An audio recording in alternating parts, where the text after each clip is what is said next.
Here's another update. So, put everything together on the truck and it does not start. There's something where it won't allow it to start, and I'll give you a demo of what it's doing. Is you go to start it. I have everything bypassed right now, but as you can see,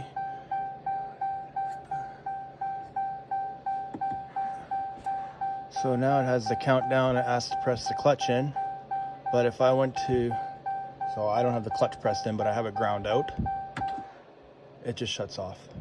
So I purchased Alpha OBD for my laptop, and I'm getting a special cable to go right into the USB port. It can communicate faster on the CAN.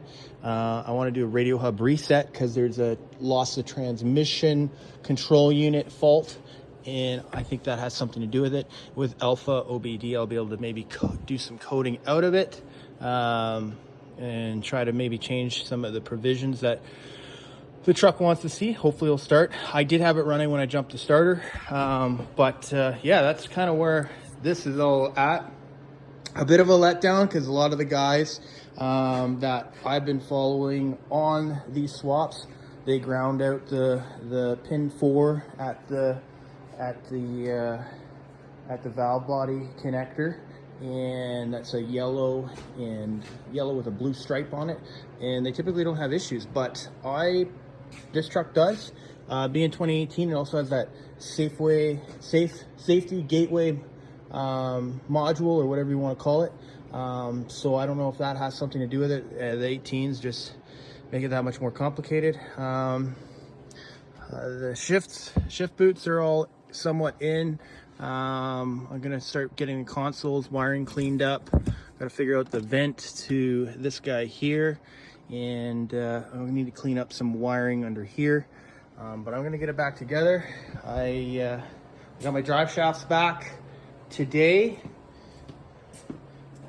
from a driveline specialist. Big shout out to Corey and those guys there in Calgary.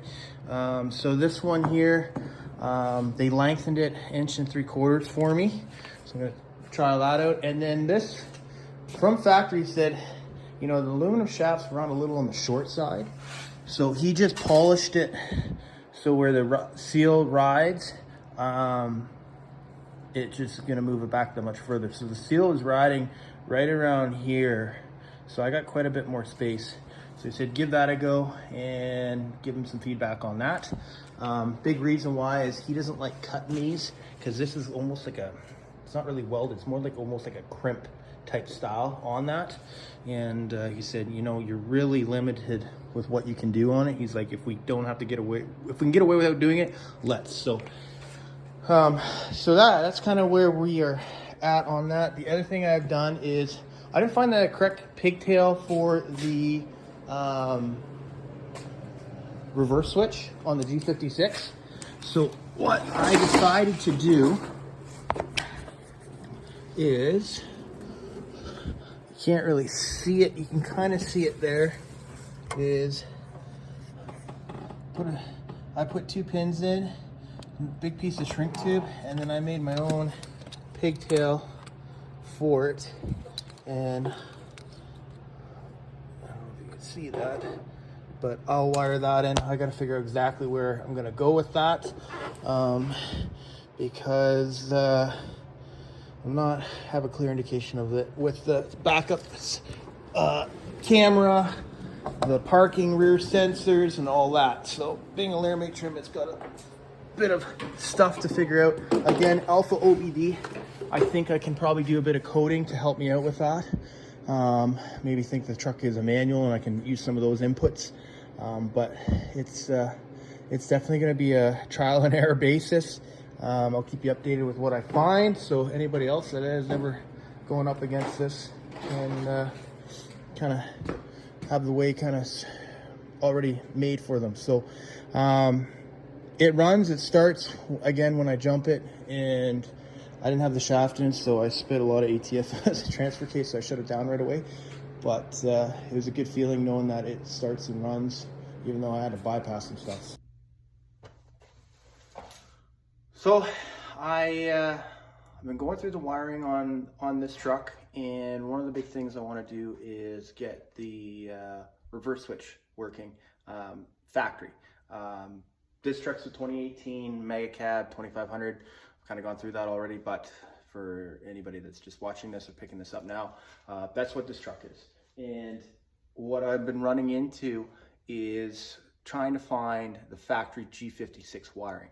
I knew it comes out of the body controller at the C5 connector, pin 29, and it's a yellow with a violet stripe wire, but I didn't know exactly where to find it. On the outside, I don't want to be just running wires through the firewall if I don't aimlessly need to, because the factory provisions should be there. So what I'm going to show you here is I'm going to take you inside the cab, show you what I pinned out, what I found it. Getting to that C5 body controller connector, if you have larger hands, it's not great.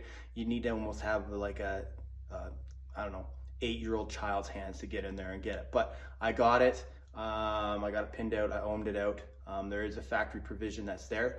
Some guys on different years are saying it's a 6-pin connector. I got in touch with a guy in the States.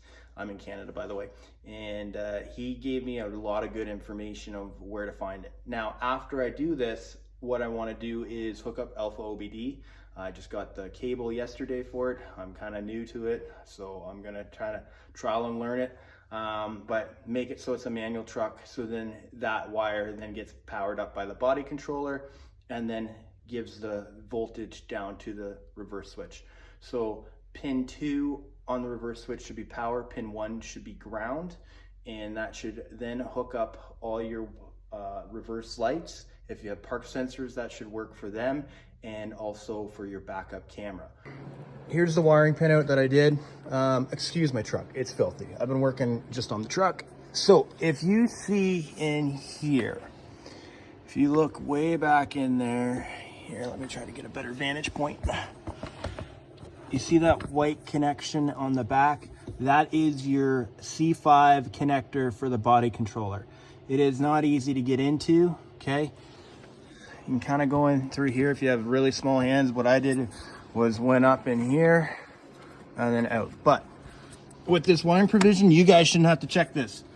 So yellow violet wire on pin 29. So I'm on pin 29 with my trusty little test lead there. And then I pull that out, go to my test leads and bring it out to here. So I pulled this whole thing apart, trying to trace this thing. So tip-em is out of the way. I disconnected the batteries. I pulled way more than I need to because I was looking for a 6-pin connector, which I did not find. But if you look down here, that is where the connector is. So on the farthest driver's side, so over this way, is where it's coming out of the firewall. And if you look at this connector right here, you see that big orange plug right there? Yeah, I can't do this with it. Let me get a little pointer here. And by a little pointer, I mean a huge pointer. So let me get my finger in there. This guy right there, that little orange guy, that is the yellow with the violet stripe, okay? So that comes in from the body controller through the firewall out to here. On the other side of the connector, you can see that green plug. Nothing comes out of there. So that's where you can tap in and you can run that down to your reverse switch on pin 2. I'm gonna get this thing all back together, get my wiring set up, do some programming, and we'll go from there. See if this thing's gonna roll or not.